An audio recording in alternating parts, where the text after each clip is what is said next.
অসুস্থতা থেকে পুনরায় আবার সুস্থ করার ক্ষমতা কার? আওয়াজ করে বলুন আল্লাহু আকবার। প্রিয় মুসলমান ভাইয়েরা আমার, অতি অল্প সময় কথা হবে ইনশাআল্লাহ। কুরআনে হাকিম থেকে সূরাতুল বাকারা থেকে একটা আয়াত কারিমা তিলাওয়াত করেছি, হাদিসে কুদসি থেকে একটা হাদিসে পাক তিলাওয়াত করেছি। আল্লাহ সুবহানাহু ওয়া তাআলার দরবারে তৌফিক কামনা করছি, আয়াত ও হাদিসের আলোকে কিছু কথা বলবার শুনবার তৌফিক আল্লাহ দান করুক। সকলে বলে আমিন। প্রিয় ভাইয়েরা আমার, আজ আমরা যে ময়দানে বসে আছি, আমরা অনেকে 1971 সালের পরে স্বাধীনতা লাভের পর ভেবেছিলাম দেশ স্বাধীন হয়ে গিয়েছে। পরবর্তী সময় আবার যখন অন্যায়, জুলুম, অত্যাচার, অবিচার, নির্যাতন, নিপীড়নের স্কিম রোলার চলতেছিল, আবারও আল্লাহ সুবহানাহু ওয়া তাআলা আপামর ছাত্র তাওহীদ জনতার মাধ্যমে 5 আগস্ট আবার দ্বিতীয় স্বাধীনতা লাভ করিয়েছেন।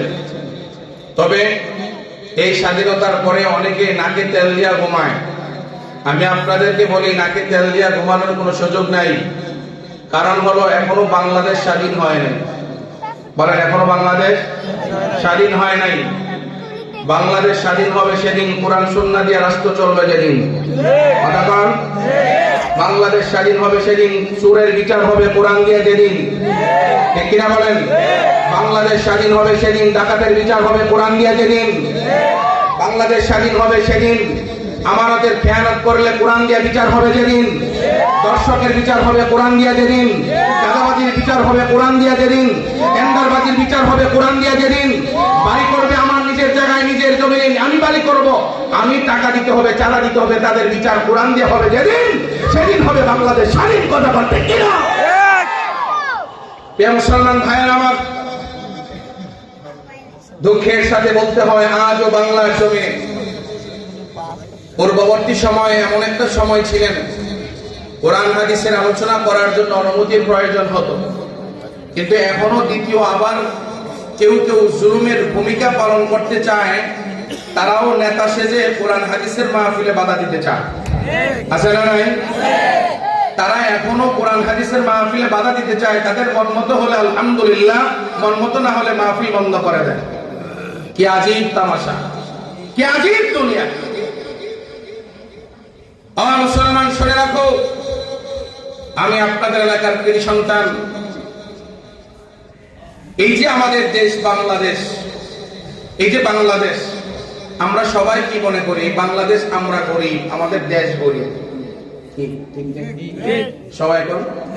সবাই আমরা কি মনে করি? গরিব না বড়লোক? গরিব না ধনী? ঠিক আছে তো কথা? ঠিক আছে না? আমি আপনাদেরকে বলি শুনেন, আমি বলি শুনেন, আমরা গরিব না, আমাদের দেশ গরিব না, আমাদেরকে গরিব বানায় রাখা হয়েছে। কথা মনে হয় বুঝেন না আপনারা? আমরা গরিব না, আমাদের দেশও গরিব না, আমাদেরকে গরিব বানায় রাখা হয়েছে। যে দেশে গ্যাস সম্পদ আছে, মৎস্য সম্পদ আছে, যে দেশে কৃষি সম্পদ আছে, যে দেশে পাখি পায়খানা করে দিলে ওই জায়গায় চারা রোপণ করে দিলে ফলন হয়, এই দেশ আবার গরিব হয় কেমন? কথা কন। আপনি আরব দেশে যান, একটা চারা লাগাইয়া আপনি ফলন দেখায় উঠাইয়া দেখান তো। আর বাংলাদেশের আনাচে কানাচে এমন কোন জায়গা নাই যেখানে গাছ লাগাইলে ফলন হয় না। তাইলে বাংলাদেশ গরিব হয় কেমন? গরিব আমাদেরকে বানায় রাখা হয়েছে। বলে কেমনে? এক বাবার 5 সন্তান, বাড়ি তার 12 এলাকা, থাকে 3 জন ইতালি আর 2 জন থাকে এলাকা। মনে করেন 12 না দূরে বাড়ি, পরে আবার কোন বিপদ লাগে। কথা বুঝেন নাই? মানে দূরে আর কি মনে করেন, এটা ঢাকা ঢাকা। তো 3 সন্তান কামাই করে প্রত্যেক মাসে 1 লক্ষ করে, 3 জনে 3 লাখ। ভাই কথা বলতে কষ্ট হয়। প্রত্যেক মাসে কয় লাখ? আরো জোরে কম। আপনাদের কষ্ট হয়? ছেড়ে দেবো, দোয়া করে দেবো, অসুবিধা নেই, কারণ আমার আগামীকাল আরো 3টা প্রোগ্রাম।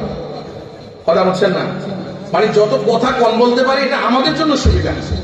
কথা বলছেন না? যেহেতু আসছি অবশ্যই গাড়ি ভাড়াটাও তো দিব, ঠিক না? এই জন্য যত কথা কম বলতে পারবো এটা আমার জন্য ফায়দা।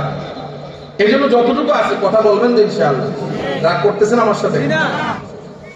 3 সন্তান ইতালি থাকে, 1 লক্ষ করে 3 লক্ষ টাকা কামাই করে। তো একটা পরিবার চলতে প্রত্যেক মাসে 50 কিংবা 1 লক্ষ টাকা যদি ভালোভাবে চলে, এর বেশি লাগার কথা না। তো ওই বাবাই যদি 1 লক্ষ টাকা খরচ করে প্রত্যেক মাসে পারিবারিক ভাবে আরো 2 লক্ষ টাকা করে রাখে প্রত্যেক মাসে, বছরে 24 লাখ, ঠিক কিনা বলেন? এরকম 5 বছর যদি রাখে, 10 বছর রাখে, তাইলে তার মতো ধনী ব্যক্তি এলাকায় আর কি কথা কয় না, ঠিক কিনা বলেন? কিন্তু ঘটনার চক্রে পক্ষান্তরে তার 3 ছেলে 3 লক্ষ কামাই করে 2 লক্ষ